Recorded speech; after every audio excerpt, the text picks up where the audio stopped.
Hello and welcome everyone to the district education office Gopalganj. आज इस portal के माध्यम से हम लोग क्लास 12th बायो के अपने जो फेवरेट यूनिट जिसकी हमने शुरुआत आज से लगभग 4-5 दिन पहले शुरू कर दी थी, डिजीज और हेल्थ के बारे में हम लोग पढ़ रहे थे। उसी कड़ी में स्क्रीन पे आप देख रहे होंगे एक बहुत ही खतरनाक बीमारी जिसकी अपनी जो आइडेंटिटी है इतनी भयावह है कि नाम सुनते ही लोग डर जाते हैं। जी हाँ, हम लोग बात करने जा रहे हैं आज एक बहुत ही गंभीर, एक लीथल डिजीज के बारे में जिसे हम कैंसर के नाम से जानते हैं। और ये जो बीमारी है ये अब किसी पहचान, किसी इंट्रोडक्शन की मोहताज नहीं है। एक समय था जब 90s में टीबी का नाम सुन के लोग घबरा जाते थे।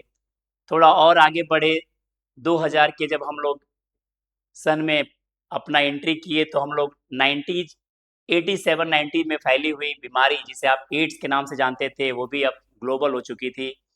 और धीरे धीरे कैंसर जो है इन दोनों को पछाड़ते हुए एक नई और एक बहुत ही भयावह बीमारी के रूप में समाज में उभर के आई।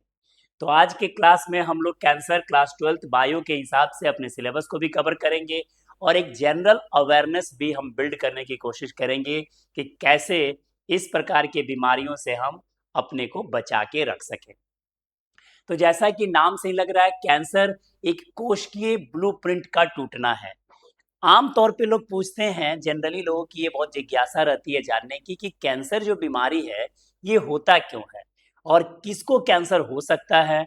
तो ये जवाब जो है बहुत क्लियरली डायरेक्ट रूप में ना देके ये समझाया जा सकता है कि जो कैंसर है वो सब आपके कोशिका का किया धरा है। सामान्य तौर पे जो कोशिकाएं होती हैं वो मिलके ऊतक बनाती हैं, अंग बनाती हैं, एक तंत्र बनता है।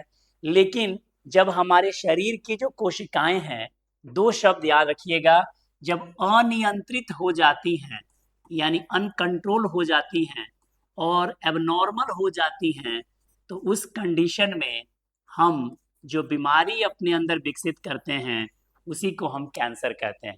यानी कैंसर की एक सटीक डेफिनेशन हो सकती है कि कोशिकाओं के अनियंत्रित और असामान्य विभाजन से शरीर में जो एबनॉर्मलिटी, जो विकार उत्पन्न होता है उसी को हम कैंसर कह सकते हैं। मतलब कैंसर एक एबनॉर्मल और अनकंट्रोल्ड डिवीजन ऑफ सेल है। हमारी कोशिकाएं जो है सही मायने में पगला गई हैं और ये उल्टा पुल्टा हरकत कर रही हैं और इन हरकतों की वजह से शरीर में एबनॉर्मलिटी यानी विकार उत्पन्न हो रहा है और इस विकार से हमें कैंसर जैसी जानलेवा बीमारी विकसित होती है। दो शब्द यहाँ पे ध्यान रखेंगे, अज्ञानता, भय, और यहाँ पे एक और चीज जानेंगे, वैज्ञानिकता। बीमारी के पहले या वैसे समाज जो इस बीमारी से बिल्कुल अज्ञान है, एकदम कुछ भी नहीं जानता, वहां से एक ऐसा समाज भी आता है जो इससे ग्रसित होके भय और अपने अंदर डर विकसित करता है और फिर एक वैज्ञानिकता और एक वैज्ञानिक समझ से इस पूरी यात्रा को हम सुगम और आसान बना सकते हैं। तो जैसा कि मैंने आपको सबसे पहले बताया कि कैंसर जो है कोई बीमारी नहीं है, बल्कि हमारे शरीर की जो कोशिकाएं हैं वो नियम का उल्लंघन कर रही हैं। और क्या नियम का उल्लंघन कर रही है भाई? तो सामान्य तौर पे कोशिकाएं नॉर्मली विभाजित होती हैं और नॉर्मली जो है अपना कंट्रोल दिखाती हैं। लेकिन हमारे केस में, आप सबके केस में और कैंसर जैसे केस में हम कह सकते हैं कि जब शरीर की कोशिकाएं अनियंत्रित हो जाती हैं यानी जब अनकंट्रोल्ड हो जाती हैं एकदम से और एबनॉर्मल बिहेव करती हैं, एबनॉर्मल डिवाइड करती हैं, तो उसी से कैंसर बीमारी विकसित होती है। तो आप समझ गए कि कैंसर कोई जीवाणु से होने वाला रोग नहीं है। ये जो है आपके कोशिकाओं के जो समन्वय है, उनका जो सिस्टम है काम करने का, उसके गड़बड़ होने से बीमारी हो सकती है। तो आइए देखते हैं कि कोशिकाओं का ये जो अनियंत्रित और असामान्य विभाजन है ये किस तरीके से विकसित होता है। अब नॉर्मल तरीके से आप देखेंगे कि ये सभी कोशिकाएं हैं जो एक दूसरे के संपर्क में जब आई हैं, ये सभी ऐसा लग रहा है कि सभी कोशिका एक दूसरे के संपर्क में आती हैं, तो एक फॉर्मूला होता है। जैसे दो बाइक एक दूसरे के सामने आमने आ रहे हैं, तो होता क्या है कि जब दोनों बाइक एक दूसरे के पास पहुंच जाते हैं तो दोनों ब्रेक लगा के कंट्रोल कर लेते हैं और टकराव से बचते हैं। ठीक ऐसे ही हमारे शरीर की जो कोशिकाएं जब विभाजित होती हैं, तो जब एक दूसरे के संपर्क में आती हैं तो विभाजन को रोक देती हैं और बहुत जेन्युइन तरीके से अरेंज होके रहती हैं। इस घटना को हम लोग बाबू बोलते हैं, एक शब्द याद रखिएगा, कॉन्टैक्ट इनहिबिशन। कॉन्टैक्ट इनहिबिशन हम लोग बोलते हैं इस शब्द को। हिंदी में भी इसको हम लोग कह सकते हैं संपर्क संदमन। ये शब्द बहुत ध्यान से सुनिएगा क्योंकि कैंसर का सारा लेना देना इन्हीं चीजों से है। मैंने कहा कि कॉन्टैक्ट इनहिबिशन एक शब्द अंग्रेजी में है जिसे हम हिंदी में बोलते हैं संपर्क संदमन। कहने का मतलब ये है कि जब दो कोशिकाएं विभाजित होती हैं सामान्य तौर पे, जैसा कि आप यहाँ देख रहे हैं, तो जब वो एक दूसरे के संपर्क में जब आती है ना, तो इनका विभाजन जो है रुक जाता है। ये एकदम नॉर्मली ट्रीट करती हैं और एकदम से विभाजन जो है वो स्टॉप हो जाता है। लेकिन आप देख रहे होंगे कि जब ये संपर्क संदमन टूट जाता है, किसका संपर्क संदमन भाई? कोशिकाओं का।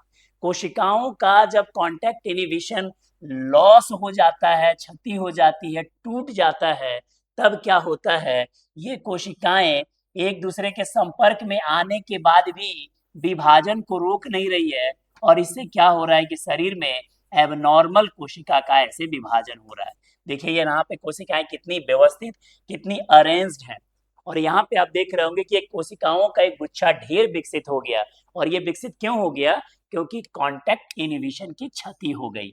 आपसे परीक्षा में पूछेगा कॉन्टैक्ट इनहिबिशन क्या है, संपर्क संदमन क्या है, तो आप कहेंगे कि जब दो सामान्य कोशिकाएं विभाजन के दौरान एक दूसरे के संपर्क में आती हैं तो उनका विभाजन रुक जाता है। इसी को हम लोग बोलते हैं संपर्क संदमन। और ये कब होता है? सामान्य परिस्थिति में होता है। लेकिन हमारे केस में क्या हो रहा है भाई? कैंसर के केस में ये टूट जा रहा है। क्या टूट जा रहा है? कॉन्टैक्ट इनहिबिशन की क्षति हो जा रही है। यानी ये जो कोशिकाएं एक दूसरे के संपर्क में आ रही हैं विभाजन के दौरान, तो ये रुक नहीं रही हैं। बिल्कुल उल्टा हो गया ना। तो इसीलिए हमने कहा लॉस ऑफ कॉन्टैक्ट इनहिबिशन, यानी संपर्क संदमन का टूटना कैंसर का सबसे बड़ा कारण है।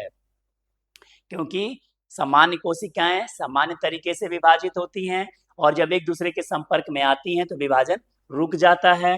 लेकिन कैंसर की कोशिकाएं अनियंत्रित विभाजित होती हैं, असामान्य विभाजित होती हैं और विभाजन के दौरान जब एक दूसरे के संपर्क में आती हैं तो विभाजन रुकता नहीं है। इस घटना को हम लोग बोलते हैं संपर्क संदमन का टूटना और यही कैंसर की कोशिकाओं को पूरी तरीके से विकसित करने का लिए जिम्मेवार होता है। यहाँ पे आप देखेंगे ये सामान्य व्यवहार था। क्या था भाई? स्वस्थ शरीर में कोशिका की वृद्धि अत्यधिक नियंत्रित होती है। संपर्क संदमन दर्शाता है कि जब दो कोशिकाएं एक दूसरे के संपर्क में आती हैं तो वृद्धि रुक जाती है। लेकिन आप यहाँ देखिए घातक बदलाव क्या हो रहा है भाई? कैंसर कोशिकाओं में यह गुण पूरी तरह समाप्त हो जाता है। कौन सा गुण? संपर्क संदमन का गुण समाप्त हो जाता है। परिणाम स्वरूप कोशिकाएं अनियंत्रित हो जाती हैं, विभाजित होती हैं और एक असमान एबनॉर्मल ग्रुप बना देती हैं। इसी एबनॉर्मल ग्रुप को हम लोग कह रहे हैं कैंसर के रूप में परिवर्तित हो जाती हैं। यानी कि हम लोग कह सकते हैं कि जो कैंसर के लिए, ये जो कैंसर की कोशिकाओं के लिए ये जो शब्द है जो हम लोग कहने जा रहे हैं लॉस ऑफ कॉन्टैक्ट इनहिबिशन, ये कैंसर की कोशिकाओं का एक सबसे महत्वपूर्ण लक्षण है कि जब विभाजन के दौरान एक दूसरे के संपर्क में आएंगे तो क्या होता है भाई? ये संपर्क संदमन जो हम लोग बोल रहे थे, ये संपर्क संदमन टूट जाता है, लॉस हो जाता है और यही कैंसर की कोशिकाओं का सबसे पहला खास लक्षण है जो आप जरूर याद रखेंगे। इसके अलावा और क्या क्या कैंसर की कोशिकाओं के लक्षण हो सकते हैं? इसके अलावा और क्या क्या लक्षण हो सकते हैं? तो याद रखिएगा जो कैंसर की कोशिकाएं होती हैं वो मैंने आपको एक पॉइंट बताया था कि ये जो है अनियंत्रित हो जाती हैं और असामान्य विभाजन प्रदर्शित करती हैं। एबनॉर्मल और अनकंट्रोल्ड डिवीजन जो है कोशिका का, कैंसर के कोशिका का दूसरा प्रमुख लक्षण है। एग्जाम में आपसे पूछे कैंसर के कोशिकाओं के प्रमुख लक्षण, तो याद रखिएगा कॉन्टैक्ट इनहिबिशन का टूटना पहला लक्षण, अनियंत्रित और असामान्य विभाजन कोशिकाओं का दूसरा लक्षण, तीसरा लक्षण भी आप याद रखेंगे, उसको हम लोग बोलते हैं इन्वेसिवनेस यानी कि इस तरीके की जो कोशिकाएं हैं वो अपने बगल वाले कोशिकाओं को भी क्षतिग्रस्त कर देते हैं, बगल वाले कोशिका को भी नष्ट कर देते हैं, इन्वेसिव होते हैं, अपने सराउंडिंग कोशिका को क्षतिग्रस्त कर देते हैं, उनको भी अपने ही जैसा बना देते हैं। जैसे 10, 20, 50 अच्छे टमाटर की टोकरी में एक सड़ा हुआ टमाटर डाल दिया जाए तो बाकी टमाटर को भी सड़ा देगा। ठीक वैसे ही कैंसर की कोशिकाएं अगर एबनॉर्मली विकसित हो गई हैं तो ये अपने अगल बगल वाले को भी नुकसान पहुंचाएंगी। और इस तरीके का जो लक्षण होता है उसको हम लोग एक और नाम से जानते हैं, याद रखिएगा, मेटास्टेसिस दिखाती हैं। यानी बाबू ये एक स्थान से दूसरे स्थान तक फैलती हैं। मेटास्टेसिस का मतलब ये फैलता है। यानी आज के क्लास में हमारे बच्चे कैंसर के कोशिकाओं के अगर लक्षण जानेंगे तो 4 लक्षण जरूर जानेंगे। पहला कि संपर्क संदमन का जो है टूटना, दूसरा इन्वेसिव यानी बगल वाले कोशिकाओं को नष्ट करना, तीसरा कोशिकाओं का अनियंत्रित और असामान्य विभाजन, और चौथा मेटास्टेसिस यानी एक स्थान से दूसरे स्थान तक फैलना। अगर बॉडी के किसी एक भाग में कैंसर विकसित हुआ है तो वो धीरे धीरे शरीर के अन्य कोशिकाओं तक भी पहुंच जाता है। इस भाग को, इस लक्षण को हम मेटास्टेसिस कहते हैं। तो आप समझ रहे हैं कैंसर क्या है? कोशिकाओं का अनियंत्रित और असामान्य विभाजन है, और इस विभाजन से शरीर में जो एबनॉर्मलिटी आ रही है, जो विकार उत्पन्न हो रहा है, उसी को हम लोग कैंसर बीमारी के तौर पे जान रहे हैं। अब आता क्या है कि ये जो संपर्क संदमन के अभाव से जब ये कॉन्टैक्ट इनहिबिशन टूटता है तो इसके टूटने से जो कोशिकाएं जो है ना असामान्य रूप से तेजी से विभाजित होती हैं और निरंतर विभाजन करके एक ठोस गांठ का जन्म दे देती हैं। इसी को हम लोग ट्यूमर कहते हैं। मैंने क्या कहा शुरू में? मैंने शुरू में ही कहा कि कोशिकाएं जब एक दूसरे के संपर्क में आती हैं विभाजन के दौरान तो उनका विभाजन रुक जाता है। ये सामान्य कोशिका का लक्षण है। लेकिन कैंसर की कोशिका में क्या हो रहा है कि ये कोशिका एक दूसरे के संपर्क में आ रही हैं लेकिन इनका विभाजन रुक नहीं रहा है, और ये एक तरीके से एबनॉर्मल गांठ के रूप में ये विकसित हो जा रही है। और ये जो गांठ बन रहा है इसी को मैंने कहा ट्यूमर का निर्माण हो गया बॉडी में। और ये ट्यूमर जो है आने वाले समय में जैसी इसकी प्रवृत्ति होगी वैसा ये काम करेगा। ट्यूमर को हिंदी में अबुर्द बोलते हैं। आप ट्यूमर से काम चलाएंगे। ट्यूमर क्यों बन गया बॉडी में भाई? तो ट्यूमर इसलिए बन गया क्योंकि शरीर में संपर्क संदमन जो है टूट गया, लॉस हो गया, और ऐसा होने से कोशिकाएं जो है एक के ऊपर एक के ऊपर एक जो है कांटेक्ट करके विभाजित होने लगी और एबनॉर्मल एक मास बन गया, गांठ बन गया। और इसी गांठ को जो दिख रहा है ये स्क्रीन पे, इसी को हम लोग कहते हैं ट्यूमर। तो बॉडी में ट्यूमर बन गया। और एग्जाम में क्वेश्चन आता है कि ट्यूमर कैसा होता है, कितने प्रकार का होता है, और क्या सारे ट्यूमर कैंसरस होते हैं, क्या सारे ट्यूमर जानलेवा होते हैं।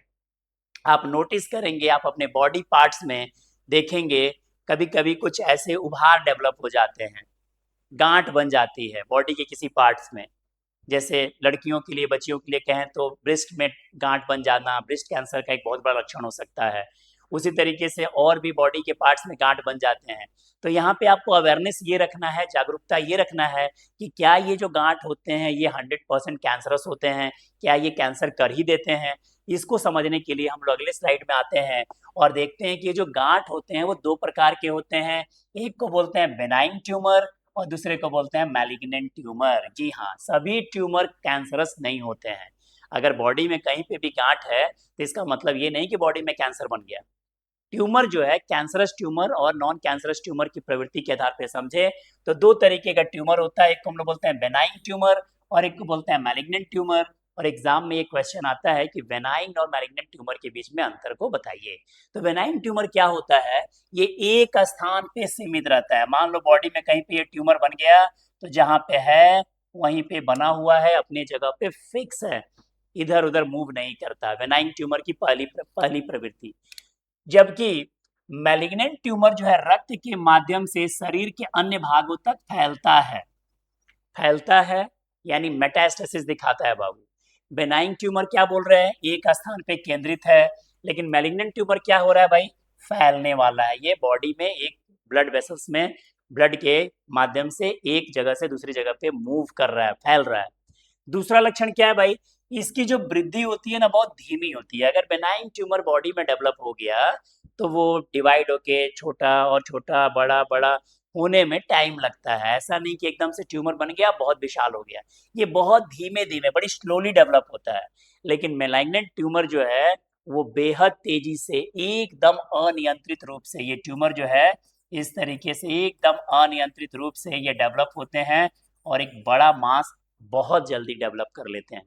तो वेनाइन ट्यूमर जहां अपने स्थान पे केंद्रित होता है, वहीं मैलिग्नेंट ट्यूमर रक्त के माध्यम से फैलता है।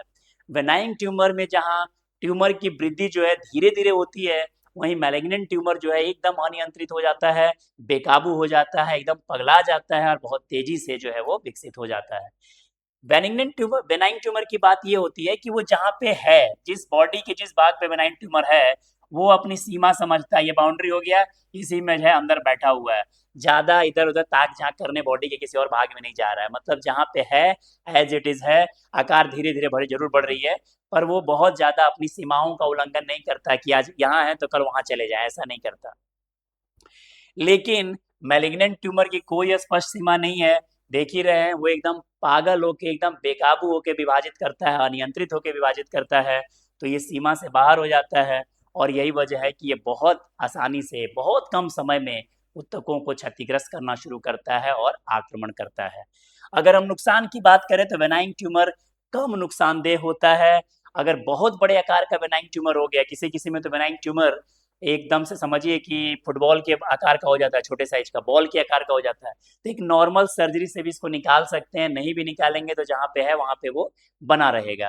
तो इस तरीके का ट्यूमर जनरली जनरली सामान्य तौर पे नॉन कैंसरस होता है बाबू, इनमें कैंसर की प्रवृत्ति उतनी नहीं पाई जाती है।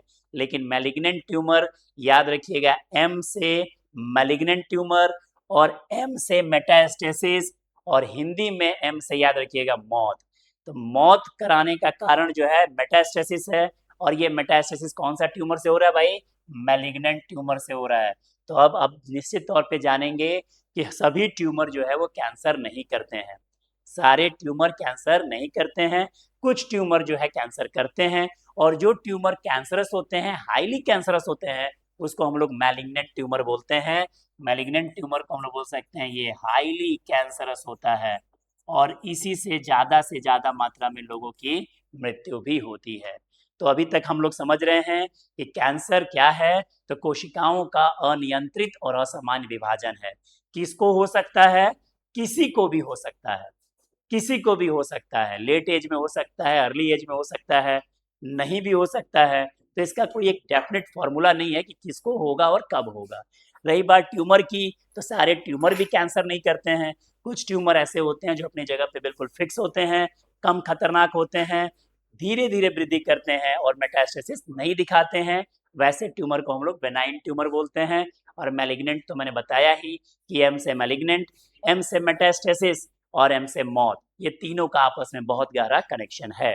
तो ये हम लोग पढ़ रहे हैं कैंसर और कैंसर से जो ट्यूमर का जो डेवलपमेंट होता है उसके बारे में।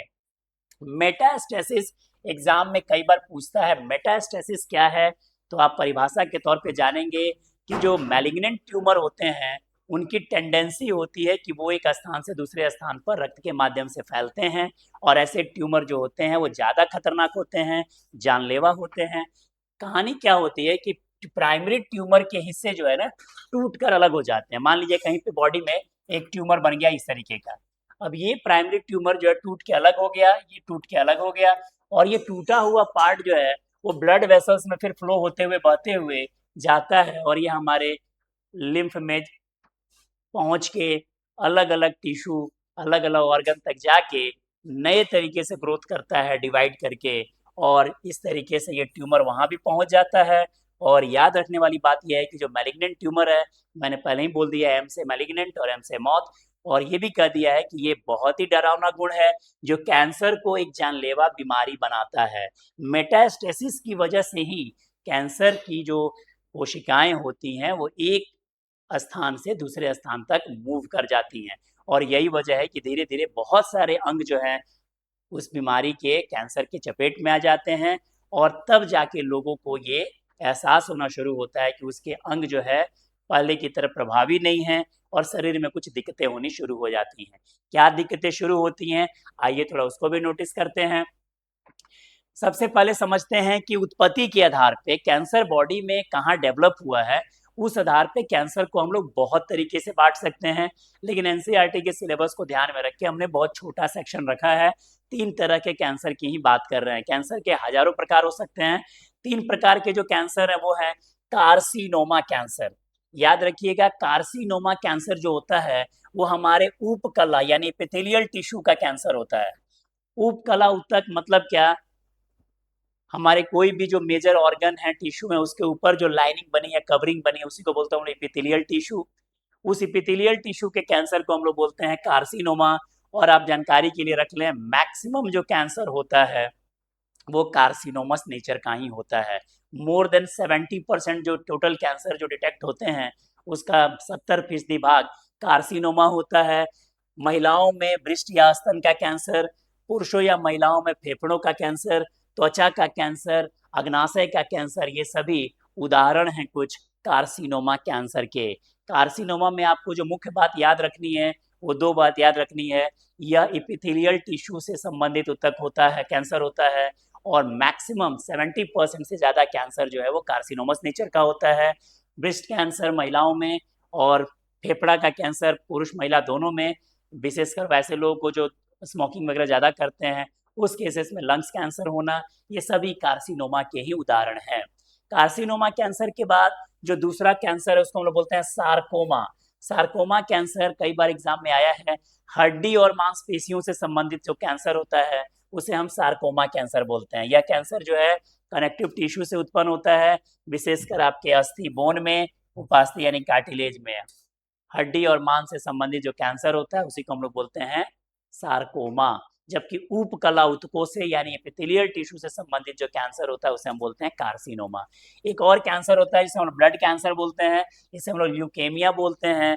और ये जो ब्लड कैंसर जो है आपके बॉडी में किस तरीके से डेवलप हो सकते हैं, वही रहेगा कहानी कि कोशिकाएं वहाँ पे अनियंत्रित हो गई हैं, असामान्य हो गई हैं, अब नॉर्मल डिवीजन कर रही हैं। तो परीक्षा में आता है रक्त से संबंधित कैंसर क्या कहलाता है, ल्यूकेमिया कहलाता है। हड्डी और मांसपेशियों से संबंधित कैंसर क्या कहलाता है, सार्कोमा कहलाता है। जबकि उपकला यानी एपिथेलियल टिश्यू से संबंधित कैंसर को हम लोग कार्सिनोमा कहते हैं। कभी कभी कैंसर लिम्फ नोड में भी विकसित हो जाता है, जो आपके शरीर का रखवाला है, उस तरह के कैंसर को हम लोग लिम्फोमा भी कहते हैं।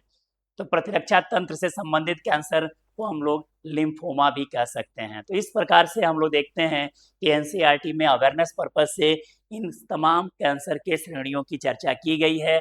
अब आके हम लोग देखते हैं कि बॉडी में जो कैंसर है उसका कारक क्या है, कैंसर क्यों होता है। अभी तक आपने जाना कि कैंसर जो है वो कोशिकाओं के अनियंत्रित और असामान्य विभाजन से होता है, ये बात क्लियर है। फिर आपके दिमाग में सवाल आएगा कि हमारी कोशिकाएं अनियंत्रित और असामान्य विभाजन क्यों करती हैं। तो आपने पढ़ा कि जो कॉन्टैक्ट इनहिबिशन था ना, संपर्क संदमन, वो टूट जा रहा था। तो फिर आपके मन में सवाल आएगा कि संपर्क संदमन सभी में तो नहीं टूट रहा था, तो किसी विशेष व्यक्ति में जिनको कैंसर हो रहा उनके शरीर में क्यों टूट जा रहा था। तो ये 3 फैक्टर हैं बाबू जो हमारे बॉडी में कैंसर को आगे बढ़ाते हैं। एक बात तो आप बिल्कुल याद रखिएगा कि कैंसर हमारे शरीर से अलग नहीं है। जब हम जन्म लेते हैं तो हमारे बॉडी में कैंसर के जीन होते हैं, जी हाँ, उनको हम लोग बोलते हैं प्रोटो ऑन्कोजीन। ऑन्को मतलब होता है कैंसर और प्रोटो मतलब समझिए एक तरीके से प्राइमेटिव कंडीशन। यहाँ पे दोस्त होते हैं, एक पेरेंट्स की तरह होते हैं जो आपके नॉर्मल बॉडी की पूरी फिजियोलॉजी को चेक करते रहते हैं। तो कैंसर का जो जीन है वो आपके बॉडी में पहले से है, नाम है उसका प्रोटो ऑन्कोजीन, और उसको दिया गया है काम कि तुम इस तरीके से कोशिकाओं को गाइड करना कि ये भविष्य में पगलाए नहीं और अनियंत्रित और असमान विभाजन ना प्रदर्शित करें। लेकिन कुछ ऐसे फैक्टर हैं हमारे सोसाइटी में जो अगर बार बार हमारे बॉडी पे एक्सपोज किया जाए तो ये कोशिकाओं को पगलाने के लिए मजबूर कर देते हैं। और उन्हीं में से एक कारक का नाम है फिजिकल यानी भौतिक कारक, दूसरा है रासायनिक या केमिकल एजेंट, और तीसरा होता है जैविक कारक। यानी फिजिक्स, केमिस्ट्री और बायोलॉजी है कैंसर की, जो हमारे बॉडी में कुछ चीजें रेगुलर हो रही हैं, लगातार एक्सपोज किया जाए तो कोशिकाओं को असहजता महसूस होगी और शायद वे कैंसर की ओर मूव कर सकते हैं। तो पहला है फिजिकल एजेंट्स में आता है जितने भी वो जो आयन रेडिएशन निकालने वाली चीजें हैं, जैसे आप एक्सरे कराइए, गामा रे है, यूवी रे। अब ऐसा नहीं कि सब एक्सरे कराएंगे तो आपको कैंसर ही हो जाएगा, लेकिन इसको आप रूल आउट भी नहीं कर सकते, क्योंकि ये जो यूवी रे हैं, ये सभी हैं जो एक्सरे हैं, उनसे जो रेडिएशन हो रहा है, वो रेडिएशन के अंदर कैपेसिटी है कि वो शरीर में म्यूटेशन विकसित कर दे और इसकी वजह से आपको कैंसर हो जाए। तो फिजिकल कॉज में याद रखिएगा, वो जो रेडिएशन, जो आयंस निकलते हैं, जो विकिरण होता है, ये हमारे डीएनए को जाके अल्टर कर देंगे, उल्टा पुल्टा कर देंगे और इससे कैंसर विकसित होने की पूरी संभावना हो सकती है। तो फिजिकल एजेंट याद रखिएगा कौन कौन है, x ray, gamma ray, UV ray. इस तरीके के रे जो है अगर बार बार बॉडी को एक्सपोज करने का मौका मिले तो ये कैंसरस हो सकते हैं। फिजिक्स के अलावा केमिस्ट्री भी है हमारा। केमिस्ट्री में है कि तंबाकू के धुएं, ये तो आप देख रहे होंगे कि इस पे इतनी अवेयरनेस है, लोगों को दिया जा रहा है कि तंबाकू से दूर रहिए, विशेषकर जो खैनी है, गुटखा है, इस तरीके का, और ये सिगरेट वगैरह है, ये बॉडी में लॉन्ग टर्म या शॉर्ट टर्म में भी किसी किसी के साथ अगर एक्सपोज हो रहा है तो वैसी स्थिति में ये कैंसर क्रिएट कर सकता है। तो तंबाकू के धुएं में मौजूद निकोटीन और अन्य रसायन जो है आपके फेफड़े के कैंसर के लिए जिम्मेवार हो सकते हैं। आजकल माउथ कैंसर, ओरल कैंसर जिसे आप बोलते हैं, वो भी इनका एक बहुत बड़ा कारण है। तो टोबैको और इस तरीके के कोई भी जो है वो रसायन युक्त व्यसन वाले जो पदार्थ हैं उससे दूरी बनाना एक जागरूकता की कड़ी में बहुत अच्छा काम होगा, क्योंकि मैक्सिमम कैंसर जो डिटेक्ट हुए हैं उसकी एक हिस्ट्री रही है पेशेंट की। मैक्सिमम की बात कर रहे हैं, सभी की नहीं कर रहे हैं। मैक्सिमम की हिस्ट्री रही है कि या तो वो तंबाकू का लंबे समय से सेवन करता होगा, या सिगरेट वगैरह पीते होंगे, या हाईली अल्कोहलिक होंगे। इस तरीके का एक हिस्ट्री जरूर आता है। तो फिजिक्स में मैंने देखा कि रेडिएशन जिम्मेवार है, तो केमिस्ट्री में देखा कि कुछ केमिकल्स ऐसे हैं जो आपके बॉडी को लॉन्ग टर्म एक्सपोज करने को मिले तो आपको कैंसर प्रेरित कर सकते हैं। ये क्या करेंगे, आपके डीएनए का जो हिसाब किताब ठीक ठाक चल रहा था उलट पुलट कर देंगे।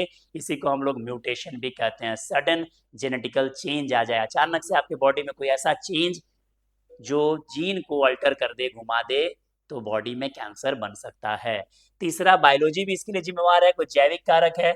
मैंने कहा ऑन्कोजेनिक वायरस हैं, ये वायरस होते हैं जो ट्यूमर को इंड्यूस करते हैं और इनकी वजह से भी जो है कैंसर होता है। ऐसे वायरस को हम लोग ऑन्को वायरस के नाम से हम लोग जानते हैं।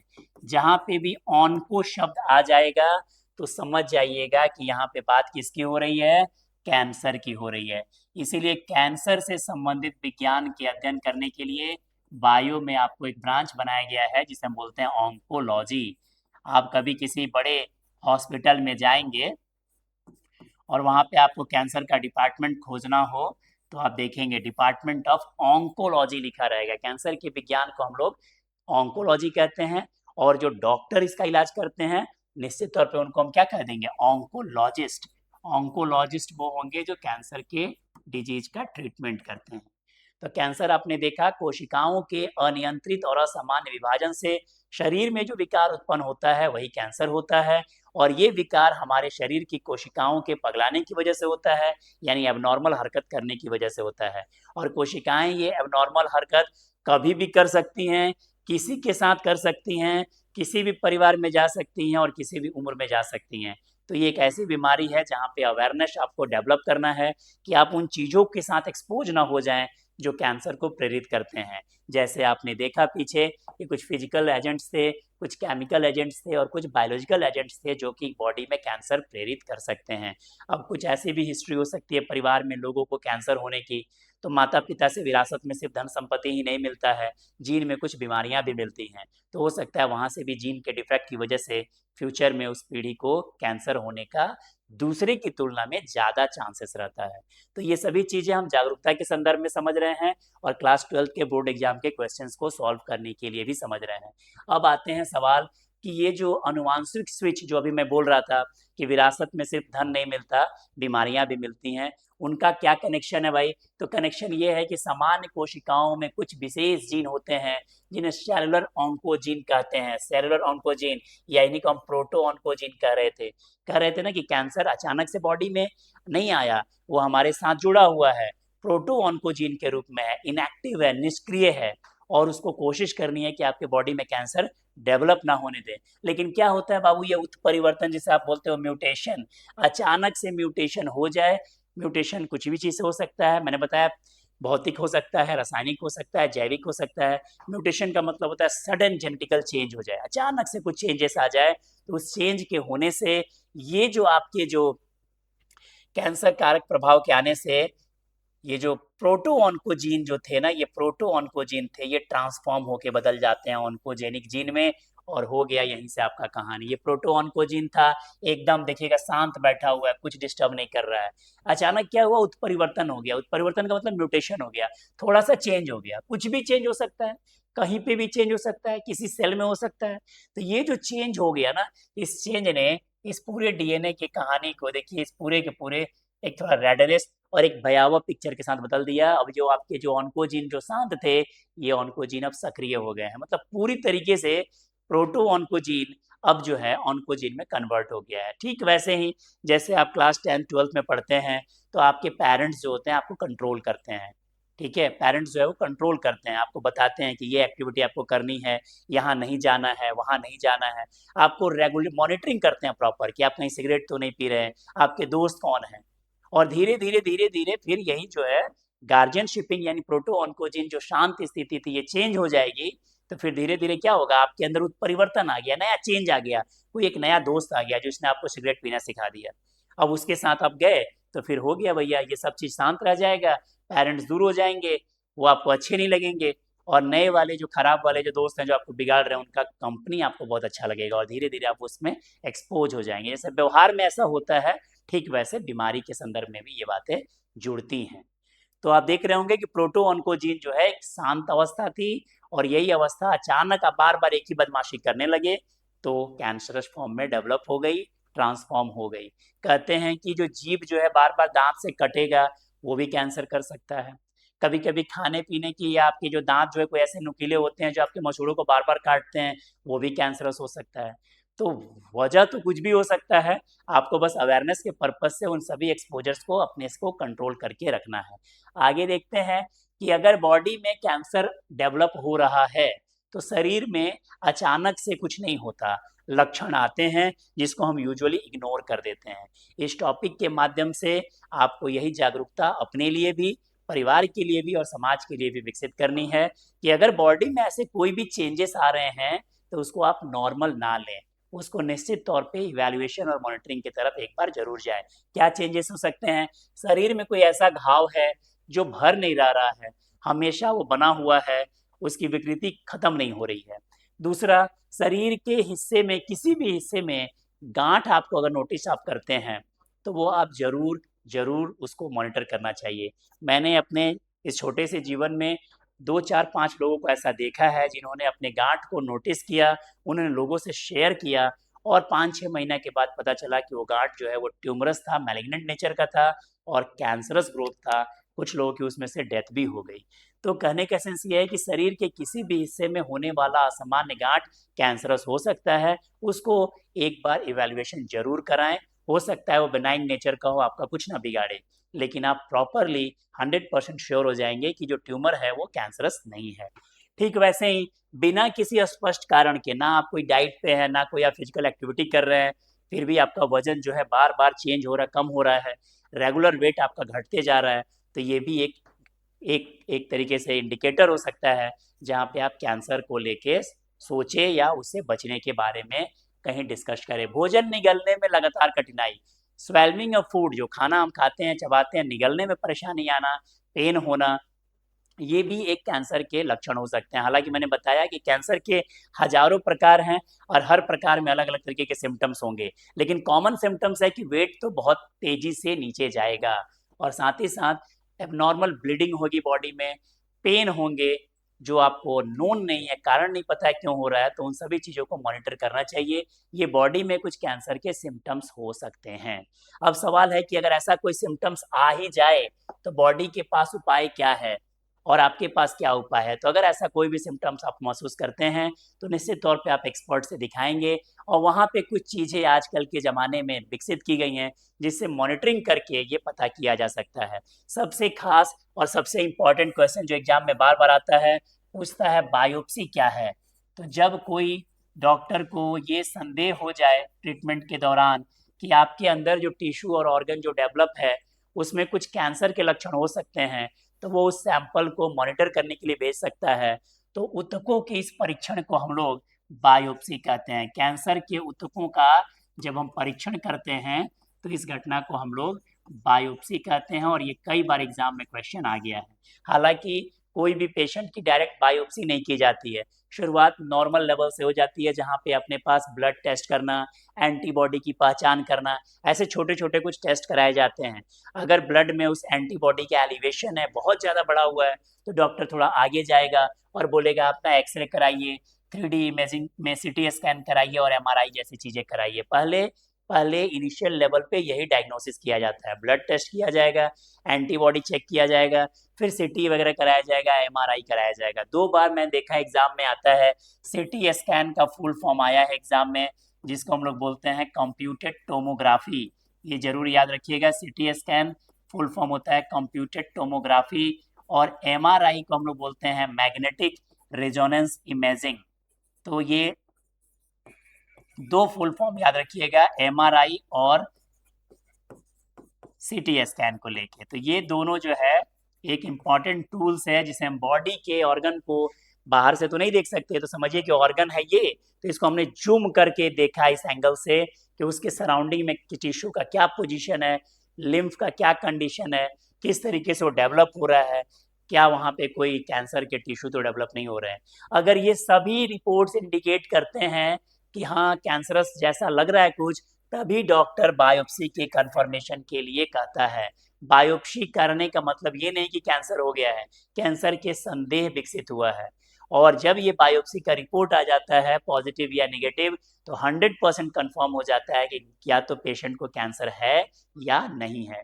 तो बायोप्सी एक बहुत बड़ा इंडिकेटर है, जिसमें हम क्या करते हैं, ऊतकों का एक सूक्ष्म टुकड़ा, बहुत टुकड़ा, छोटा टुकड़ा निकाला जाता है, और उसको जो है वो मॉनिटर करके कैंसर के कोशिकाओं के लक्षण खोजे जाते हैं। तो आपको याद रखना है बायोप्सी क्या है, ऊतकों के परीक्षण की विधि है, और यह विधि जो हम लोग कैंसर के केस में करते हैं। तो हमने देखा सिम्टम्स भी है, और हमने देखा कि डायग्नोसिस और जांच पड़ताल के कुछ उपाय भी हैं। अब सवाल आता है कि अगर ऐसा कुछ हो ही जाए तो फिर इलाज के नाम पे आज के मॉडर्न साइंस में क्या है। तो आप याद रखेंगे, नॉर्मली डिपेंड करता है कैंसर के अलग अलग स्टेजेस के ऊपर कि व्यक्ति जो है किस स्टेज से गुजर रहा है। सामान्य प्रक्रिया है, सर्जरी के जरिए उस ट्यूमर को निकाला जाता है। आज के ज़माने में कीमोथेरेपी भी जो है बड़े स्तर पे की जाती है, जहाँ पेशेंट की बॉडी में उस कैंसर की कोशिका को मारने के लिए बहुत जहरीले भयानक केमिकल का एक्सपोजर दिया जाता है। हालांकि ये बहुत ही खतरनाक भी होता है, बाल झड़ना, बॉडी में खून की कमी होना, पेशेंट एकदम कमज़ोर हो जाना, ऐसी कुछ चीज़ें विकसित हो जाती हैं। और एडवांस लेवल पे देखिए तो रेडियोलॉजी भी आ गया है, जहाँ पे हम कैंसर के उस टिश्यू की बहुत हाई पावर से सेकाई कर देते हैं और उसको मारने का काम करते हैं। इन सब के अलावा जो सबसे इम्पॉर्टेंट और जो सबसे एडवांस जो ट्रीटमेंट है, वो आ गया आजकल इम्यूनोथेरेपी का। इम्यूनोथेरेपी के अंतर्गत जो है हम लोग बॉडी के कैंसरस सेल को मारते हैं और अच्छे सेल की इम्यूनिटी को और हम बढ़ाते हैं। तो हालांकि ऐसे इस नैनो टेक्नोलॉजी के ज़माने में बहुत सारे कैंसर के ट्रीटमेंट को लेके काम चल रहे हैं, लेकिन हमारा जो है उस डायग्नोसिस और ट्रीटमेंट के रोल से बाहर एक अवेयरनेस विकसित करना मेन उद्देश्य है। और एक अवेयरनेस जो आपने लाइफ में विकसित कर लिया, तो भविष्य की इस चुनौती को आप निश्चित तौर पे टाल पाएंगे। पूरी दुनिया में कैंसर से बचने के लिए 4 फरवरी को वर्ल्ड एंटी कैंसर डे मनाया जाता है, ताकि इस 4 फरवरी को आप देखिएगा न्यूज़पेपर, मैगजीन, मीडिया संस्था के माध्यम से कैंसर को लेके बहुत सारे अवेयरनेस दिए जाते हैं कि ये भ्रम आपको नहीं पालना है कि आपको कैंसर नहीं होगा। कैंसर किसी को भी हो सकता है, कभी भी हो सकता है, किसी भी उम्र में हो सकता है। बशर्ते आपको जागरूकता विकसित करनी है कि आपके बॉडी में अगर कुछ ऐसे सिम्टम्स आते हैं जो आप एबनॉर्मल लग रहे हैं, उसकी प्रॉपर मॉनिटरिंग जरूर कराएं। तो 4 फरवरी को हम लोग वर्ल्ड एंटी कैंसर डे के तौर पे भी मनाते हैं। तो ये था क्लास 12 के लेवल पे कैंसर डिजीज के बारे में एक छोटा सा इंफॉर्मेशन, जहां आपसे पूछा जा सकता है कि कैंसर के कोशिकाओं के लक्षण क्या हैं, ट्यूमर बनने के कारण क्या हैं, ट्यूमर कितने प्रकार के हो सकते हैं, कैंसर के जो अलग अलग प्रकार हैं जैसे कार्सिनोमा, सरकोमा, वो क्या हैं, बॉडी में सिम्टम्स क्या आते हैं, जांच पड़ताल का क्या स्ट्रेटजी है और ट्रीटमेंट का अपने पास कौन सा व्यवस्था है, इन सभी अवधारणाओं को आप अपने सिलेबस में कवर करेंगे और लाइफ में अवेयरनेस जिसे आप जागरूकता कहते हैं उस पर जरूर फोकस करेंगे। तो इस उम्मीद के साथ कि ये वीडियो जो है क्लास 12th के स्टूडेंट्स के सिलेबस को भी कवर करे और जीवन में अवेयरनेस को भी बढ़ाए। अगले वीडियोस के माध्यम से एक और गंभीर बीमारी जिसे हम एक्वायर्ड इम्यूनोडेफिशिएंसी सिंड्रोम एड्स कहते हैं उसकी बात होगी। और अगले वीडियोस में हम लोग जब टॉपिक को बढ़ाएंगे तो आपसे एक उम्मीद भी रहेगा कि आप जो है कुछ अपने क्वेरीज जो है हम सबके सामने रखें ताकि एक अच्छा बॉन्डिंग के साथ आपके प्रॉब्लम को हम लोग सॉर्ट आउट कर सकें। Thank you for watching, have a nice day. Thank you.